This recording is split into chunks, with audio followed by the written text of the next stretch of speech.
Hello, ladies and gentlemen, and welcome back to the UKLC. We're getting ready to go into our fourth and final game of the day. This one is going to be Resolve versus Bulldog. Now, Mira, talk to me a little bit about these comps. I assume you've been watching from home a little bit, so I have. Yeah. Well, first off, what do you mean? It's game 2 for me. What do you mean? Yeah, it's game 2 for you, to be fair. Yeah. So from what I've seen from home, Resolve Academy have absolutely flown out the gates. Really, really strong synergy. They know how to play their broken team fights. Briefly alluded to that in the replay that you so lovingly drew in that last break. And Otter has been really popping off in several different kinds of champions as well. Bulldog had a rougher start, but particularly in their last game, really started turning on their engines. They're starting to fire on more cylinders. I'm looking forward to seeing which Bulldog we get today, because if we get peak Bulldog, the one which people thought could be a real threat this split, this could be a real heavyweight match. Yeah, absolutely. It's an interesting lane as well in the mid lane, Otto versus Thomas Go. Thomas Go obviously found his first win on Bulldog last week or Monday. I can't remember when it was, but he did find his first win on Bulldog since, he's played away from them and he played a whole split with them. It's been a long time. He's finally been able to find a win. And Thomas Go's a player who, back in the 0-17 or whatever the Bulldog loss streak was, it was really interesting because Bulldog, Thomas Go was a player who we really bigged up to be, actually, he's a lot better than his scoreline competitively would say. He's been a really standout mid laner, and, he went into a split on another team, which I can't remember off the top of my head who it was. That's normally something Jamada has in his head, but, I'm an Quick idiot. To Google. Go to Google and check. But, he had a good split with them, and now turned into Bulldog. And, even with everything, he still is looking like a really solid mid laner. So him versus Otter is going to be really exciting for me. But again, I think we'll keep our eyes on the jungle in the early game. This meta is incredibly fast-paced, and kind of drafting into scaling is a little bit bait at the moment. So it's kind of heavily in the junglers, kind of in their hands to be able to kind of take over the game. Hence why we've seen so much Xin Zhao at the moment.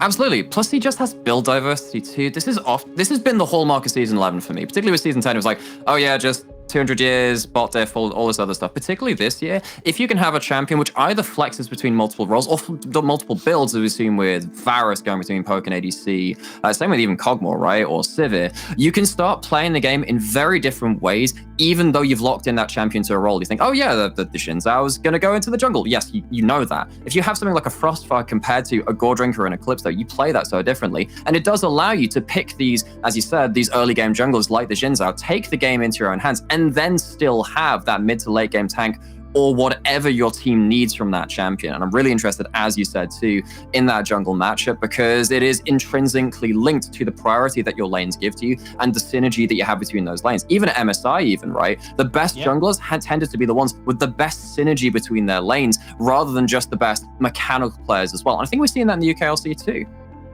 Yeah, it's like this current meta as well, because I think at the beginning of Season 11, the build diversity and the flexibility wasn't quite as prevalent.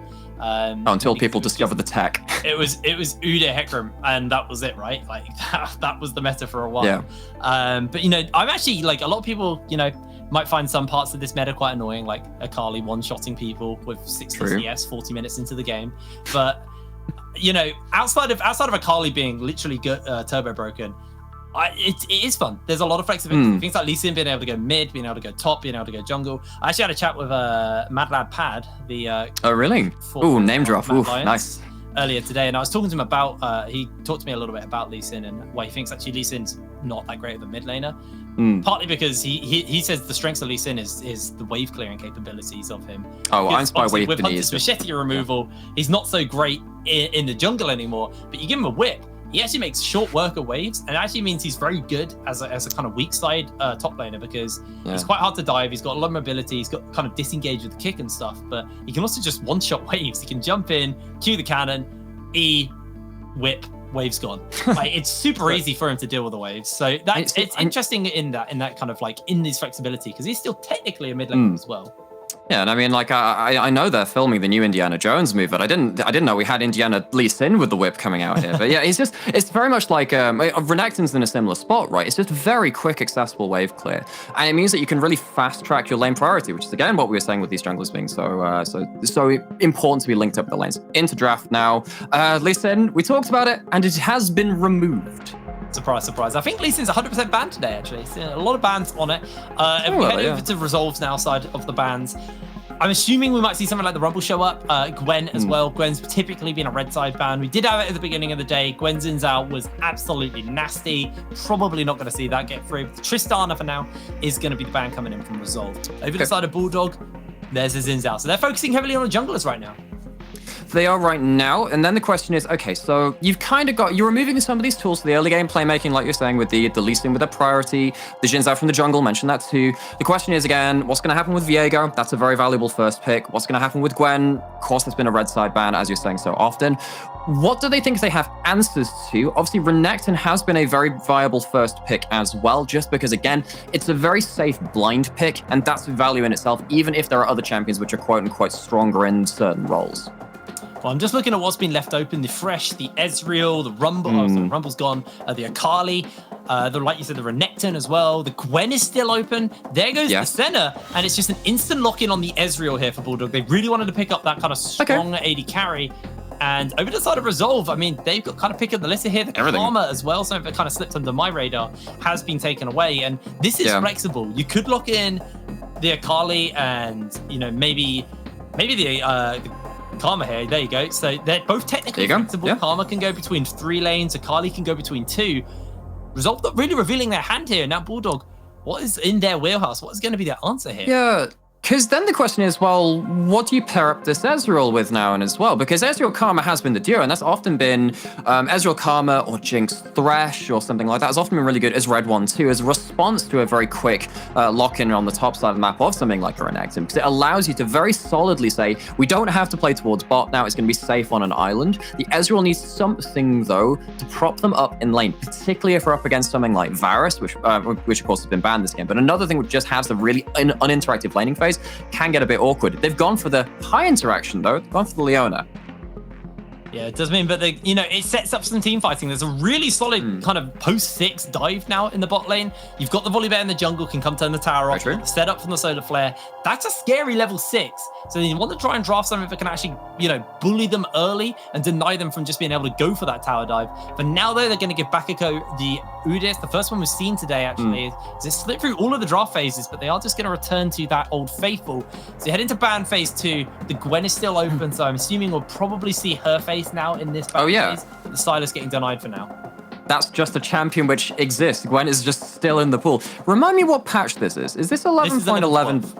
11-12. So this is just after Udis just had a bit of those tap nerfs. So the Phoenix Dance does a little less damage, clears a little less quickly, and scales a little less well in general. You still have the ability to mess with top lane in a way that a lot of junglers don't in the early game. Of course, the Volibears going into jungle, they can as well. But as you said, Volibear at that level 6 mark is very much going to be beelining towards this bot lane or at least World of Scout might start roaming and then have that 2-pronged attack of the double roamers coming in somewhere where the Ezreal is safe, wave clearing on a side lane somewhere. I think with that in mind, Resolve are banning out stuff like the Silas, where at that level 6 mark, you can start wave clearing pretty well against a lot of different matchups. And we know that Thomas Go is very proficient on that champion too, and can push out of mid lane and join those guys too to just completely dumpster one side of the map at that level 6 to level 8 mark when you start getting these really big dive plays coming in.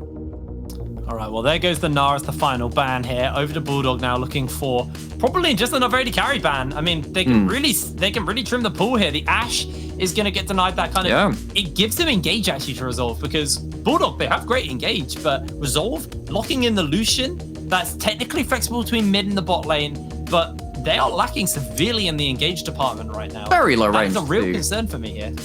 Very low range. In fact, so I mean, I'm a big fan of the LJL actually, and one of the teams there lost one of 2 games in its split by locking in Akali and Lucian in the same round and just said, we're going to play the lowest range comp in existence, and they got punished for it. There are champions we can do really well into this. You can lock in something, I mean, I know we saw it in the last game, you can lock in...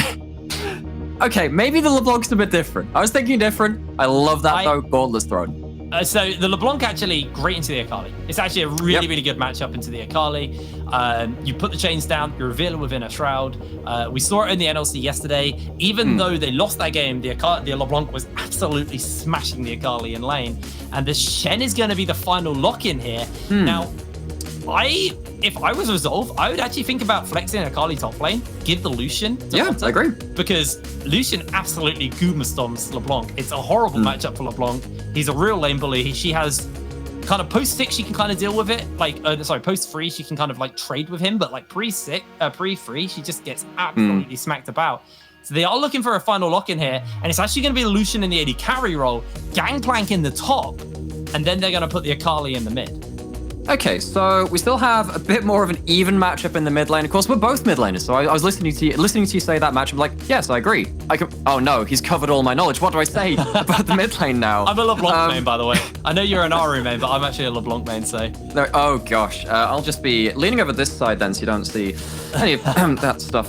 So Otter is going to be playing a second champion twice, rather, for the first time this split, because they had played before, I believe it's Karma, and then they played the Lee Sin, so this is, of course, their second time on the Akali. Post 6, both of these assassins are going to be doing very similar jobs. One of them has a Shen and one of them has a Leona to help them do their thing, but Akali is, as you said, just Goomba broken right now, or whatever adjectives we're using to describe that champion. On the other side of it, though, Shen does struggle into the Gangplank, can definitely just plop down that ultimate and just say to the Ezreal, even though you're long range, you're not in this fight, you need to back out of that ultimate or engage very heavily. Looking forward to seeing how the big terrain control of stuff like the threat of the solar flare and those barrels and then the cannon barrage are going to face off against each other. And it feels like the top lane, they're just going to exchange grass tracks and then play global. That's all they do this lane. This is top lane, somewhat uninteractive, somewhat boring, unless the junglers decide to put some attention up there. Which they can. They're both junglers, they can. Exactly. But I do feel like you want to wait for 6. You want to look to try and get this bot lane going. It's, like you said, it's a low-range comp from Resolve, and that's going to be their biggest weakness. Now, Akali can blow up the LeBlanc kind of once that level 6 comes through, the Killer Instinct, just because Akali's numbers are really horribly balanced right now.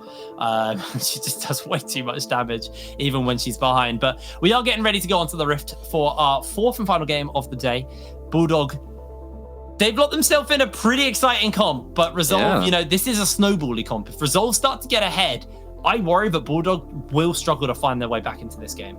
Yeah, and I think one thing which happened with this draft, which is really interesting for me, is that Resolve did quickly realize that, okay, Bulldog are playing towards bot side. And with that last Shen lock-in, that became very apparent. They locked in something that could scale up against that Shen, and I think they now have themselves a win condition in Kenrito as well. Very well drafted reactively from Resolve. Alrighty, well, we're on to the Rift for our 4th and final game of the day. Defensive lines look to be started up, and it looks like we're not going to get any 5-man invades that we had earlier on in the day. Anything like that. It's just going to be this nice line drawn across the map, and I want to keep my eyes mainly on mid jungle this game, in the early game anyway. Absolutely. I think bot lane, it's going to be Jacob and Will the Scout are going to get bullied, poked, and prodded and pushed in as hard as Resolve can do so. Karma lanes, Ezreal lanes. That's bullying. That's horrible. Top lane, like I said, probably just going to be the grass exchanges and then just wait for those 6s. It's going to be a very exciting mid lane because Thomas Go has to play aggressive here. If he just sits back and lets Otter have a free lane, it's actually so doomed because LeBlanc falls off pretty hard compared to the likes of Akali. Yeah, and unless you get that huge advantage, because there is certainly that break point with the LeBlanc where you get enough kills and suddenly you're not like a poke mage. Your combos aren't taking like 30% of so much HP. They're taking like 50 to 60, more than that. Then you start getting to kill threat onto the Akali, GP, Lucian. There are like 4 out of 5 members of Resolve Academy who are genuine assassination threats if you do get up to 2 items very quickly into the game and you start snowballing. What that means is that we have not just a bit of a swingy matchup in this mid lane. Of course, top lane can be a bit swingy depending on if there's a support roam or a jungle kill. But if you get one of these support roams getting detached from this 2v2, which we said can be quite pokey and less interactive, that could very much tell the story of this early game for this game. Really can. Both the bot laners do clear out the vision here in the bot side, so that experience advantage, however minute it is kind of somewhat dissuaded due to that. But it's just going to be, as expected, FTG and Maku getting complete control of the lane. So we head up towards the top side. Again, going to be get the grass, get the trial by fire, auto attack minion, walk up grass. That's GB in lane. Oh, so many grasp. He's got so much grip strength right here. It's really got to be training out on those hand weights. Now he gets himself to that level 2, and suddenly Shen has to play the minigame with the barrels, and it's kind of awkward. But this is another swingy matchup. I know that it is still kind of trading grasp. In a 1v1, you do expect the Gangplank to be bullying out, but suddenly, if you get a very... Oh gosh, it's more than just a turn. It's actually really, really dangerous here. He's got that trial by fire. Didn't quite get the movement speed off, and Coate's able to survive it. Gangplank in lane, like you said, is a bit of a bully, as much as I kind of predicted the grass trade-off. If Coates pays disrespect towards Kenruto, he is very much at risk of going down. Absolutely, and this is what I was saying. Actually, as much as it's not as swingy or as flashy, at least, as the mid lane matchup, one kill in the top lane does make things very interesting for the player that is on the receiving end of that, and then suddenly has to go, oh wait, suddenly Shen can stat check me because they got that first blood gold, and they get themselves an like a bramble vest or some extra HP. That can be very dangerous on either side of this matchup. As we see though, both of these junglers are on opposite sides of the map, and actually at this point, Lulis has an opening briefly towards topside, chooses not to take it though, sees the wave priority and says, all right, Copes, you're safe.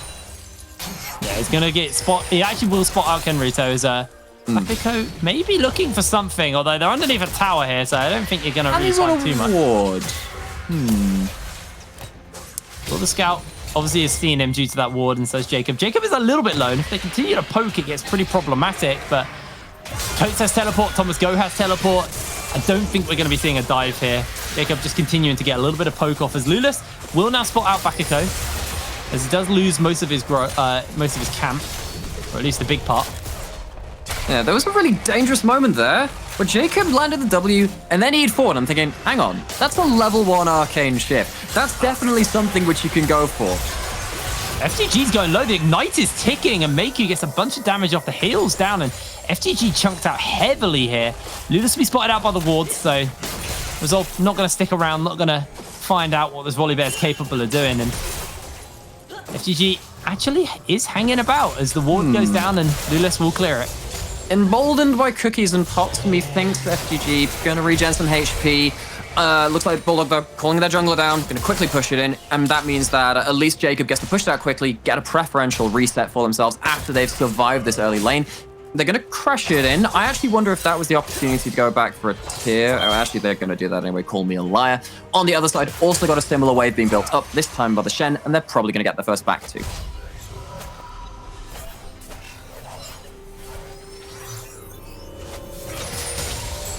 So, looking into this mid lane matchup too, we do have ourselves LeBlanc going back. I mean, basically everyone's reset now. We have one of the important things about LeBlanc is that you are one of these assassins that doesn't really have any sustain. You do at least get to go back, go get yourself a Dark Steel, and use that teleport even if you need to as well to reset once more back into lane for free. Yeah. And, you know, get those corrupting pots, so much value out of it. You see it a lot on Syndra. That was when she had a lot of mana issues. LeBlanc has had mana issues in the past with her W being such a high cost. Less of an issue on the current patch, though. Yeah, absolutely. Apologies, by the way, for the silence. I was terrified. Everything is going very, very wrong today. Jamada's internet setting on fire. My fire alarm actually going off to the This is not a relay race. You don't have to pass on to me alone. That's very unfair. Alrighty, well, sixes have been hit. Otter got that ultimate available to him. Same for Thomas Go. You just see a nice little bit of just a chunk coming out at the moment, but thanks to the door and shield and the pots, Otter should be okay to sustain for the moment. And now that Otter's 6, he may be looking to move around the map, although Thomas Go's got teleport, Otter doesn't, so being able to match him on the rotation is going to be a bit of a strength here as Thomas, you know, doesn't really want to expend the ult to clear the wave, but won't have the same kind of wave clear without it compared to Otter.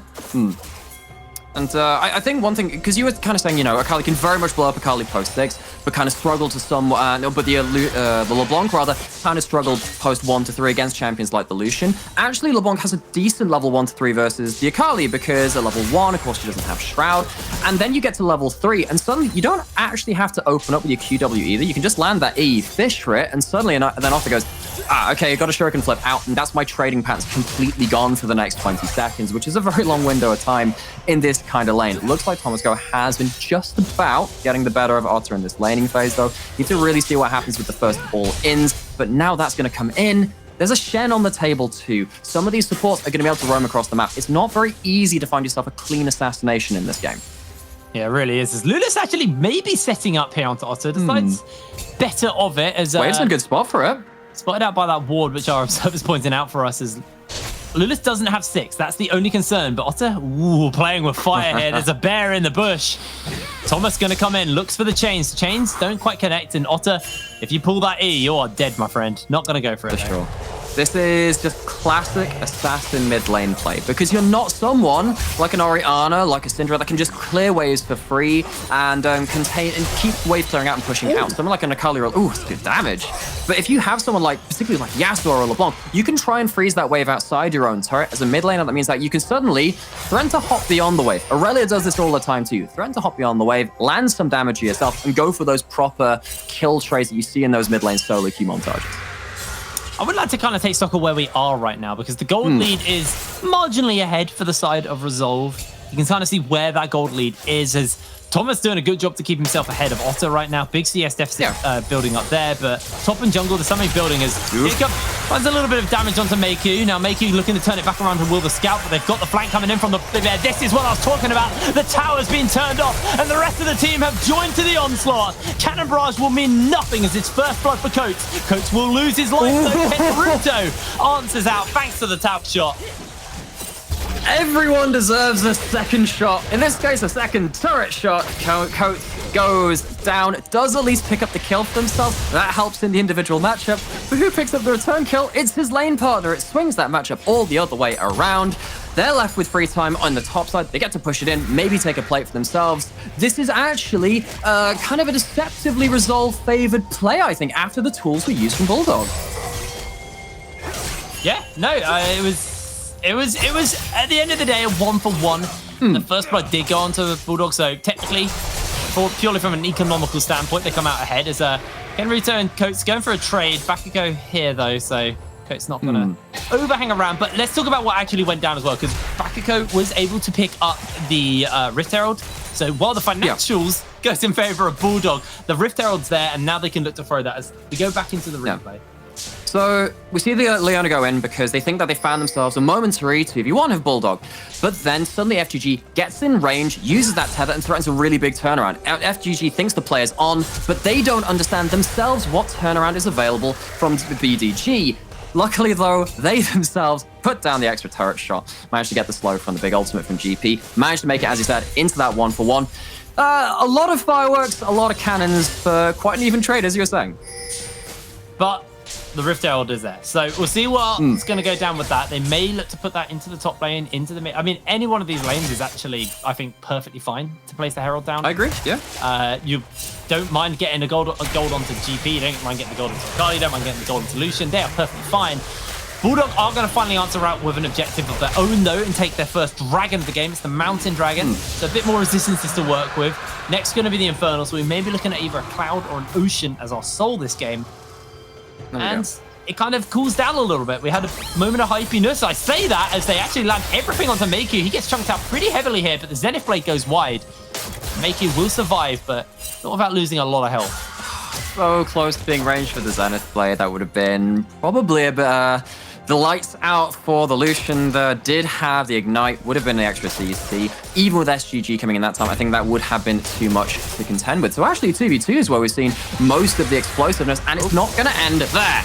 There's the flash. The teleports are coming in, though. They're looking for it. Here's Thomas Go, hunting for Meiku. Not going to pull it. His ultimate is following up. Here he comes to the Shuriken Flip. Uses the killer, uses the ultimate to try and buy a bit of space, but he's going to be going low. He's going to be jumping out. Nobody going down right now. I don't know if they're going low. He's not going low. He's getting out. He's, yeah, he's got his moves at least. Got his dancing shoes. At the end of the day, that kind of ends up in a very strange teleport for ultimate trade between mid laners, as he does have to use his ultimate to cancel the Shuriken Flip. Get out of the Zenith Blade. Yeah, 2v2 seems to be the target for both of these teams now, but every time this happens, it does seem like this isolated top lane matchup is going more and more in favor of the Gangplank. You do have your passive, you do get more gold per CS that you get, and there is also the CS lead onto Naruto, who has similarly had advantages throughout some of the other games this split. Really looking forward to seeing how those barrels start to explode in the team fights though, or if Bulldog can win that mini game around those objectives if Resolve arrive there first and stop them from getting those big W combos. It's interesting as well because we've seen a bit of a change in the Gangplank builds. There's the Rift Herald summon in the bot lane, but no one's really going to contest this as Will the Scout will spot out Bakiko. And GP actually going towards the Triforce. We're seeing a few different builds coming out from him.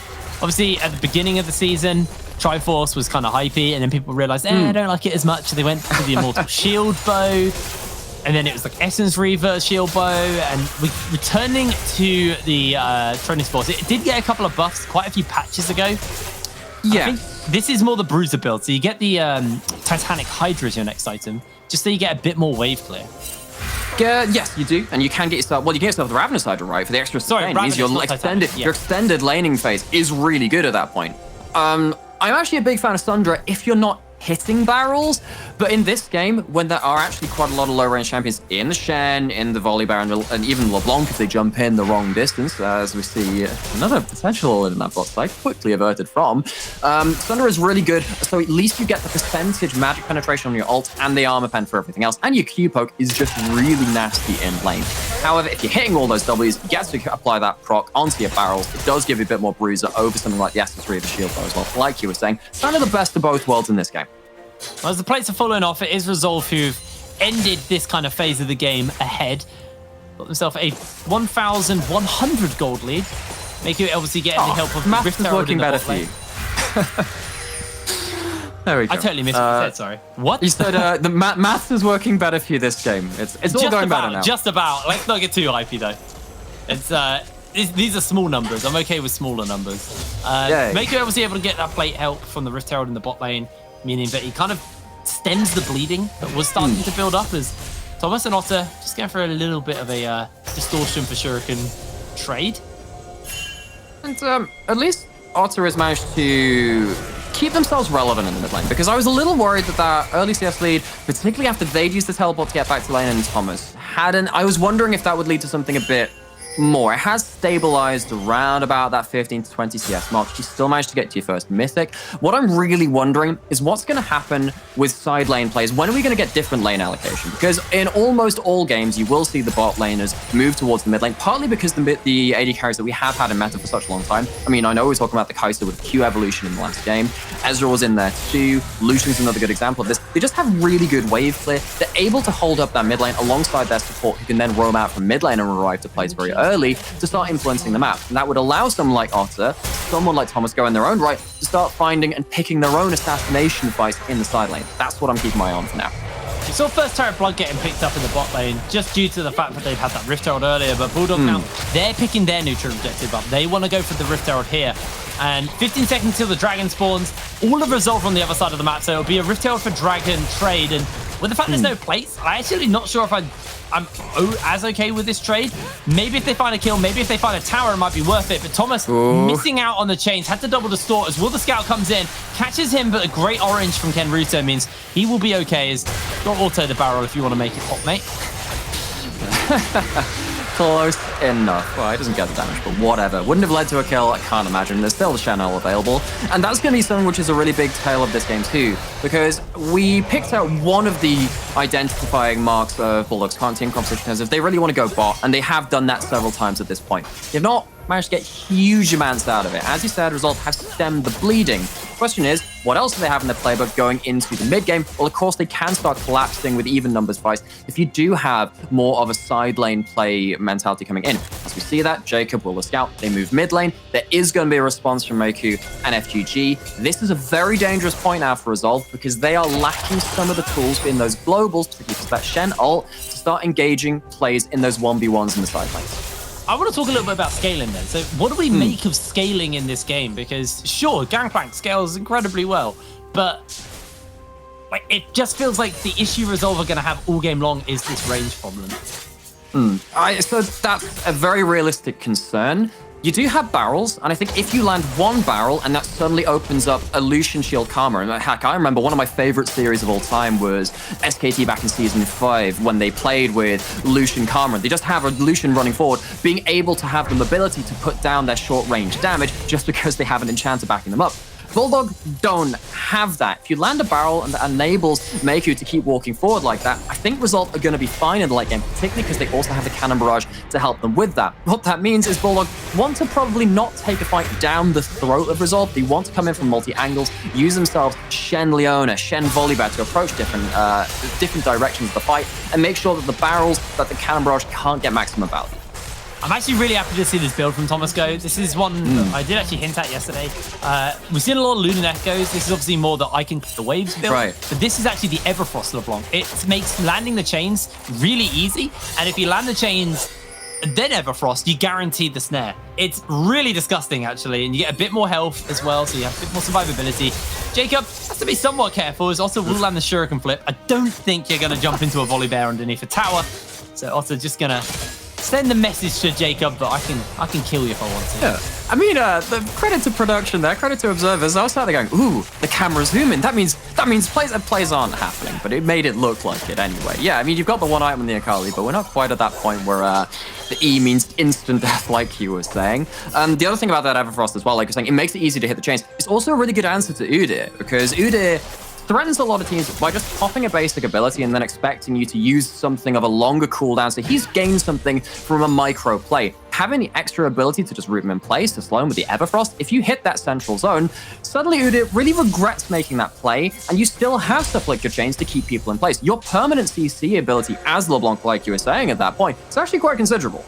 Oh, hello. They're looking for a play. The Zenith Blade's on. The Stormbringer's pop. Solar Flare will connect, and Bakiko is locked down as they are continuing the onslaught. The two-man taunt from Coates. It's huge. His FTG going low, but not going down. Bakiko able to survive, and Otter now coming in. Looking for the stunners. Coates is going to get picked up already. Meiku coming onto the flank. Jacob trying to kite away, but the culling is big, and Otter can continue the onslaught. The Everfrost goes a little bit wide, and FGG and the rest of the team get away. Resolve punish Bulldog so hard there. So close to 2 kills going the way of Bulldog. Tosco still fishing. Nah. Not today. Not today. Gosh. Because if that chain hits, suddenly that's the extra mark pop. I don't know whether Electrocute's still available. Gonna go through it in the replay. This is the really dangerous stuff where suddenly you're going into 1-3-1 and people start going through the vision net and going through the cracks. Luckily, Karma gets that second round of the mantra, of the shield, gets that extra HP, and the mobility to get out. The cannon barrage, as we were saying, really important when it isn't a singular direction fight. So Bulldog, they overchase, kind of fall a bit prey to that. And then it's Akali who picks up the reins of the assassination potential between mid laners. Well, 20 minutes on the clock, and the gold lead has now grown to 3,600. Resolve doing a great job getting themselves ahead here. Considering the Bulldog, you know, wanted to punish them as Lula's getting jumped onto. There's a perfect execution as the True Shot Barrage goes a little bit wide. Will the Scout have a great stun, but they're going to follow up, and that is one dead volley bear. Otter finds the kill like it's nothing. Otter's in a bit of no man's land, though. No, he does have flash. Yeah, it does get the Shuriken flip, able to break the chains thanks to that. That should be him surviving as Thomas Go goes for the double distort and isn't going to be able to make it work, unfortunately. Otter just able to survive this. Okay, and suddenly out of nowhere, Carly has 2 kills. Okay. It's bait. It's really bait. It is, and the worst thing is, I still have that delay, so I'm like, wow, CC, I've got to cut off. We do have the dragon, though. Let's try and talk about that. Well, looks like we're still looking for the fight. The Shuriken flip doesn't hit onto Will the Scout, and that probably would have been the end of him. Cannon Barrage about to come up for Ken Ruto, so I think Bulldog, they just have to concede. It's only the second dragon for the side of Resolve. Look to try and push mid lane. They could get collapsed on as well by Resolve if they want to do so. This tower's going to go a bit low. Great Cannon Barrage will just slow down Will the Scout and actually get him pretty low. And I think that might be one deadly owner, unless Will willing to flash. It's going to have to do so. He does get out, but again, decent response by Resolve. They understand the tools that they have available, but Thomas Go! Shuriken's on him, but probably not going to see that come out from Otter. He looked for the play, looked for the opportunity, not going to quite find it. Okay, not gonna lie, maybe I should stop getting so hypey myself. I feel LeBlanc jump forward, I get excited. Man. I know you're on a delay. If there's a fight, I'll get hypey. Good stuff. All right, so what you're saying is, I don't need to shut up until you tell me to. That's the deal that we've got in place, as Lucian shuts up those minions, kills them very quickly. Let's go check in with some of these individual leads then, because we talked about, 2 kills on Akali. Still, kind of parity with the Akali though. Where the differences are really coming in is going to be that Gangplank has the Starix now, starting to get a lot of HP, has the shield, and that means that even if Gangplank is laning against the Shen, where of course you can't have LeBlanc jumping forward and then threatening the Shen ult, Kenrito is going to pretty much permanently shove out there whatever lane they're in for the rest of this game. Bulldog will know they're losing at least on one side of the map as long as Kenrito is on the map. So now the question is for Bulldog, how do they set up the rest of the map to punish Kenrito either for over-shoving or, like we were saying, try and get Coates out of that lane and try and get a big power play on the other side of it. Because as we've said, the last time that happened, it really didn't go so well for Bulldog. They went too far. The cannon barrage came down anyway. They couldn't really stick the landing. Here's the tank flank, actually, as well. The fact he's got the Sterix and the Triforce. Yeah. Probably see that Ravenous Hydra come in as the next item. Just kind of add to a little bit more of the kind of lane dominance you can get from that. But I think for the moment, Coates is probably just going to be playing weak side as Thomas gets jumped onto and almost engages the Baron Nashor there, but is able to heal up thanks to the Honey Fruit. I think Coates is just going to have to play safe until he's able to pull that R key. Kenruto going for a reset here. Resolve. Playing with fire, but Bulldog, they are the ones who are down right now. They're the ones who are a little bit weaker. You can see the Void Staff on the way here for Thomas Go, just to add a little bit more damage to him, but he's still got that Mana Mune to get finished up by Jacob. And that'd be the kind of big spike for him once he's got these two items. He's already seeing him do a fair amount of poke, to be fair, to Resolve. Once he's got that Mana Mune, it's going to really start to hurt. And I think what's going to be really important to watch now is we kind of talked about it with Gangplank and also in relation to just the fact that Resolve have a lower range team composition. If they turn up to the objective first and force Bulldog to, okay, maybe got a fight coming in. Chains do land into the second chains. There's the Everfrost. Already popped the ultimate. He's bringing the Shen in. They're just chasing. They're looking for the Taunt. But here comes the backup from Resolve. Thomas has to bing back, but he's on the chase. They're looking for the kill. Miku able to find the kill. And now Coates, he is going to be cut through as Kenruto secures the second kill. Just not for the first time. Bulldog overforce. They go onto the Akali. They don't quite have the burst damage there. The gold lead is too much from Resolve. They get outstatted, and the time is bought by Resolve. Baron's now on the table. Teleports are coming in, and Lulis is going to get a bit of poke off onto Otter. There is no perfect execution, so the assassination somewhat limited here as he goes for the Shuriken flip. A lot of poke coming in from the Ezreals. That's a good solar flare. Bakako comes out onto Jacob. Jacob able to jump away as the Culling's on.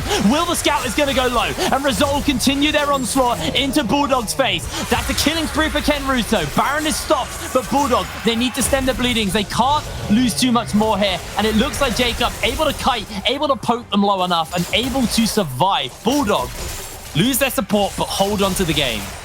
And what is it because of? The 2-item Ezreal spike that you mentioned. They did get the Muramana in. They managed to use that to threaten this split fight. Say, actually, if you engage on two fronts, you try and kill not just Will the Scout, but also Lulas on the Volibear as well, there's a good chance that Ezreal starts turning it around. We're going to see how that came about from this replay. This is after, of course, you've already lost the mid and the top laner for your team. Bulldog, back goes, spotted in River. Jacob starts stacking up that Conqueror, starts stacking up that passive too. Even with the teleport coming in, they choose to take themselves this 3v5. And all of this is okay because Jacob is standing behind the front line, and of course, as you were saying as well, Kali doesn't have the target accessibility at this point. Resolve have normally been really good at picking their targets in these split fights. This time, they almost overstepped. They do have two people going onto the Leona. You can see this 3v2. Suddenly, Jacob is a threat. Well, as we do come out of the replay, the vision is being set up by Bulldog. They're trying to set up on the river for this dragon. It's going to be the third one for the side of Resolve. It looks like this is the point where they want to draw the line. This is the point where they want to fight. They've got 2 items on the Ezreal. They're feeling strong. A great barrel, though. May just have shut this down as the cannon barrage is there. Off the straight onto the backline. The shielding is coming in. Can they keep this going? Already, Thomas Go's got a kill, but Willow Scout's going to go down. Otter able to take out the carry, able to tidy up more. Thomas is too low. Resolve, they are just forced off this dragon. There is nothing they can do.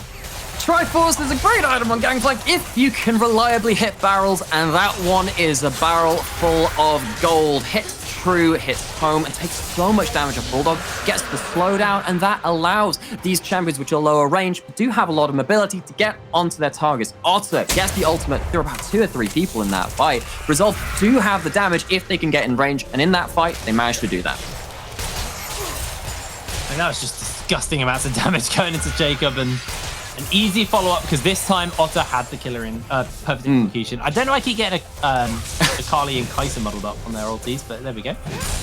We have a look at the replay once again. I mean, this is what happens when Resolve turn up to the objective first. They get barrels, they get ultimates. They do, I mean, Bulldog do have a good turnaround. They do manage to pick off the first target, and they get the kill onto the Udyr, but the damage is kind of already done in the opening half a second to attack second of the fight, just because Kenruto lands all of that damage.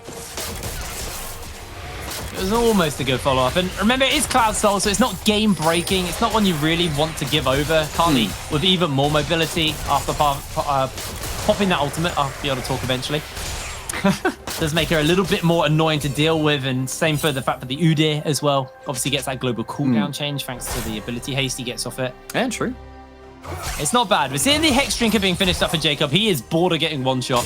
I hate to break it to you, Jacob. Akali's broken. You're still going to get one shot. For sure, and this is one of those times where it's kind of like playing against the Evelyn ultimate when it has so much execute damage. Hex Drinker, by the time it kicks in, if you are that low, it ain't going to help you, buddy. You're already dead. Look like they're finding Kenruto. He's going low. Here comes Otter. The cannon barrage is there. Lulas has to bring the storm. As Otter able to survive and able to save the life of his top laner. That would have been a nice shutdown they could have got. They do not. Yeah. They do get the cannon barrage. That's nice. That's good. That means that maybe you can try and make one of these wider map plays without getting punished as hard as Bulldog have been for the other times they've attempted that. But you still... Oh, Thomas, God, so much damage onto him. That's the power of the Akali now. You're level 15, and Will the Scout's got a Shen coming in. Just in time, Coates makes it. Will just able to survive, but Bulldog... It feels like the bleeding is no longer stemmed, and they are starting to bleed out in this game. As Kenruto dealing with the bot wave, they just take mid lane tier 1, and this now means that all of these previous plays where they've had the vision to work with, it's now going to get even harder because they can catch waves higher, they can place vision deeper. Absolutely, and much like last game, mentioned it a lot then, it was a big talking point. There's no vision past the river now from Bulldog. They probably haven't left their side of the map for probably since before that last Baron now, where everything went awry.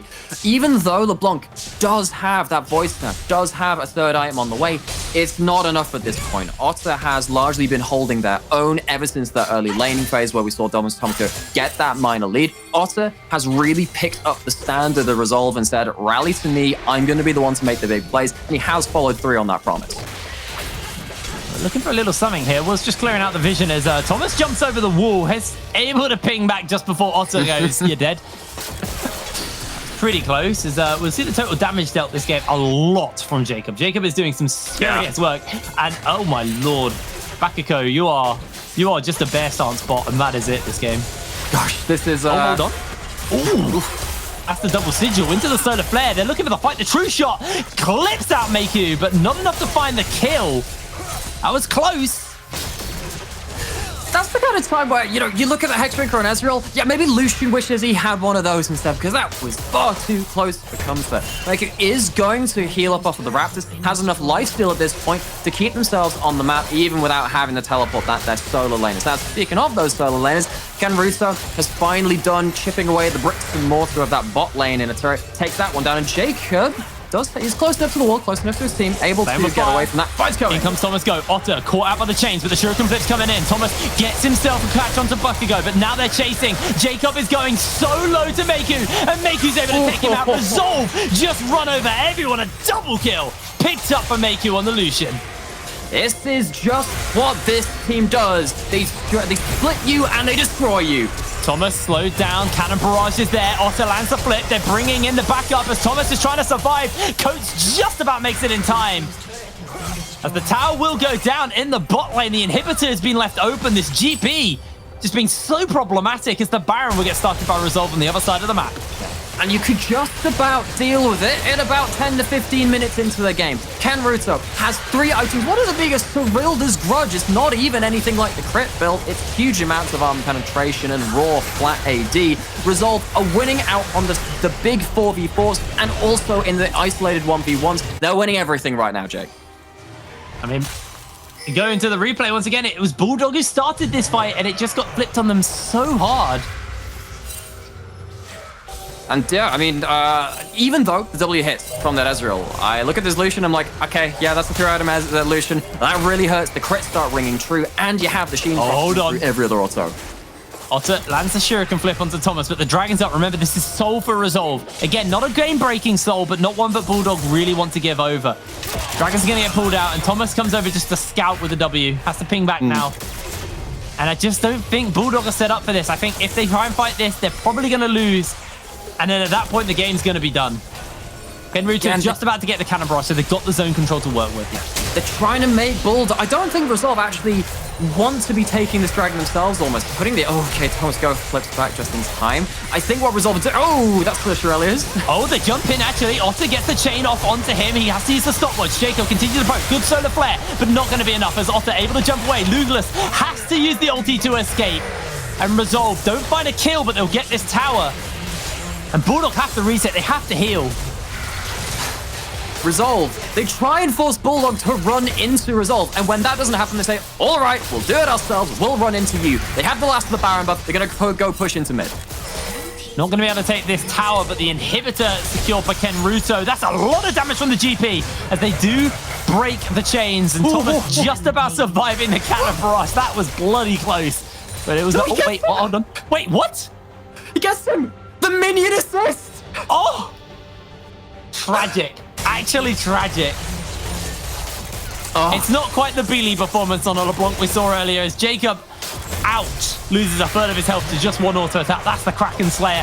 Bakugo just zoning for the moment. I think he's trying to get more than 1,200 damage here, Brain. I think that's what he's trying to do. Trying his best as he can. Fair amount of damage coming in from Jacob, though. It's poking and prodding, but this cannon still chipping away at the tower as the tower in the mid lane will go down to Kenruto and his push. And he's now looking for the second inhibitor. All inhibitors are open. Only Nexus towers stand. As Otter lands a flip, but Otter is low. It's one good fight from them turning around. Otter jumps in, looking for Jacob, uses the shroud. Here's the stun. Will has to flash away. The teleport's coming in. The true shot just too wide. And Bulldog lose another inhibitor.